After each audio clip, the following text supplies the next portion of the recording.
Marianna, Shek, thank you so much for speaking with Love Oz YA about your contribution to hometown haunts. The first question is one that we're asking all of our authors, and it's a very broad one. What to you as a writer is at the core of horror and at the core of writing horror? Oh, okay. That's a good question, Alice. For me, it's just all about that feeling of, I guess, terror, psychological terror and fear. I am someone who don't read a lot of horror. I've read some horror. I actually prefer fairy tales, which at its heart is, Very, very in horrific. that Gothic tradition. Yeah. So that's the sort of horror, darkness that I do read. I have, played a few horror games and, used to watch quite a few horror films. So across all of those different media, films, games, and books, I find that what creators should be aiming for that audience experience is to get those psychological feels to make them, scared, I guess. That to me is, what a good horror does to someone. Yeah, absolutely. I think that's it's that creepy feeling, that sense of being like, oh no, there aren't enough lights on in the house for Yeah. this. And I don't think it takes a lot. It certainly doesn't take a lot to scare me.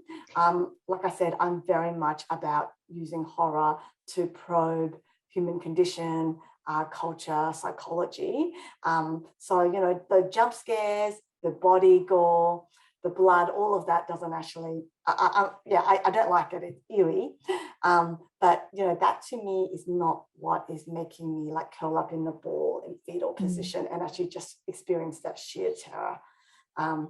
To get to that, so the horror, the darkness I do enjoy is when it does speak a little deeper, like it is actually interrogating deep-rooted fears. And I think you definitely interrogated that deep-rooted, like things that are deep-rooted actually in hunger, which I enjoyed immensely actually, and hit very close to home because I was a violinist. I am a violinist still, but that especially, and this for any reader or for any viewer, sorry, if you haven't like done orchestra politics, this is going to mean nothing to you, so I do apologize.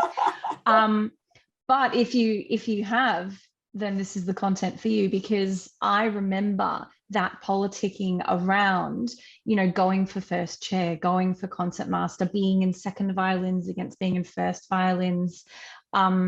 So as when I was reading the story, I was like, oh yeah, I get so much of what is being explored here and what is a driving motivation. In terms of the story itself, and an actual question for you, I'm really into, and I'm trying to dance around spoilers. This is like my catchphrase of every interview. I'm trying really hard not to spoil it. That's okay. I'm really interested in the question about like different kinds of hungers interacting, if that makes sense. Okay. And Yes. the interaction of, is it Christine's? Is Yes. she, I'm so bad with names. So the interaction of Christine's hunger with the hunger of the forces that she, I guess, engages with through an act through an act of what seems to be somebody else's, funnily enough, hunger.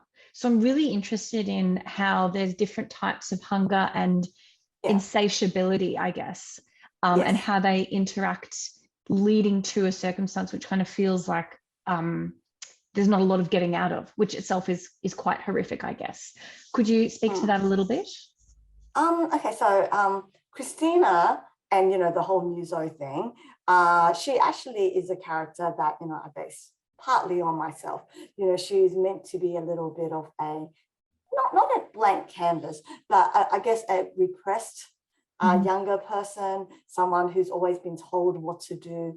She's a an Asian character. So she had, in this story, it was, I was imagining her with very strict parents, and that repressed a lot of the hunger, the desires. And, there's the usual, sexual, romantic desires, but it was actually more than that. It was just her desires to, be the best, to, aim for something. And that's what the story was meant to be about, like teasing that out. And I do think you get teenagers like that. I am actually a university lecturer, and I see the kids coming through uni. I teach art and animation, and they come out at 17 and 18, and I see the most ambitious, hungry kids. They just want to succeed. And then I just kind of see these more empty slates, who haven't really found themselves, haven't found the calling, or maybe are too timid to pursue what they want.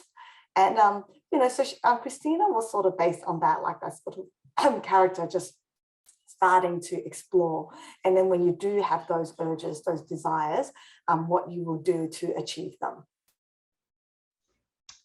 That's really, really interesting. And I think if you're teasing out horror as well in that, because I tutor at an upper secondary level as well. And I think not necessarily a blank slate, but the people who aren't necessarily confident enough to articulate what they want.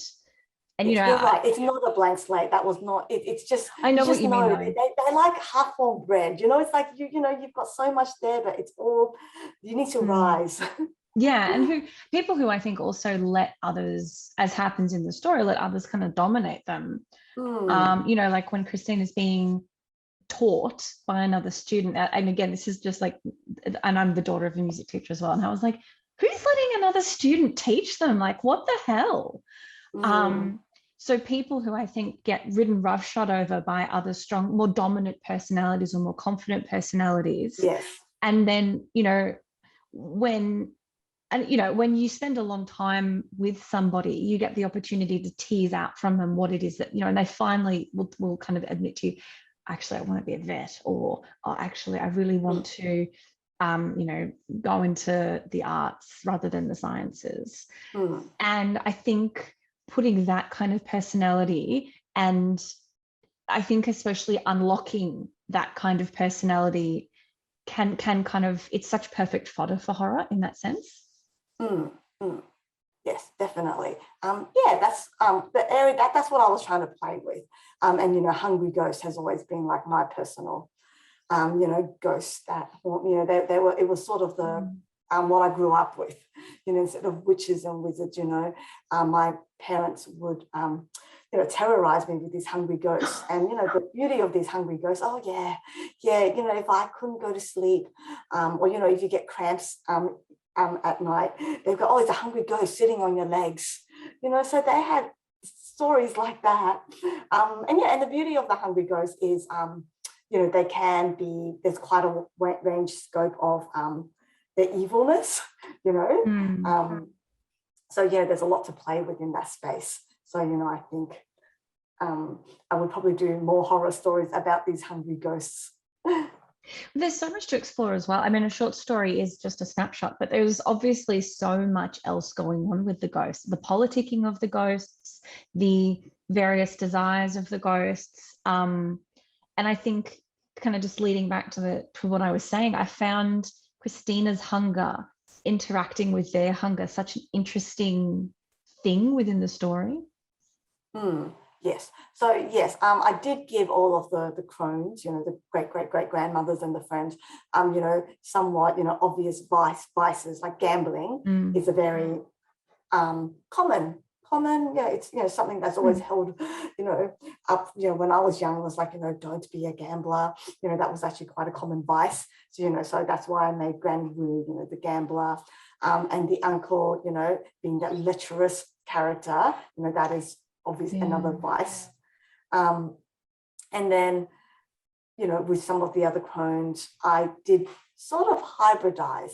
You probably wouldn't have picked it up unless you are a reader of Asian horror, but, there was like a ghost in there that was, you know, described with like the really long fingernails and Yep. the hole in her throat, so that, you know, because when every time she drank tea, the water, you know, she couldn't swallow anything. So it was an insatiable hunger because she had a big hole in her throat. So that sort of description of the hungry ghost is, I guess, a more typical description of what hungry ghosts look like or can manifest as.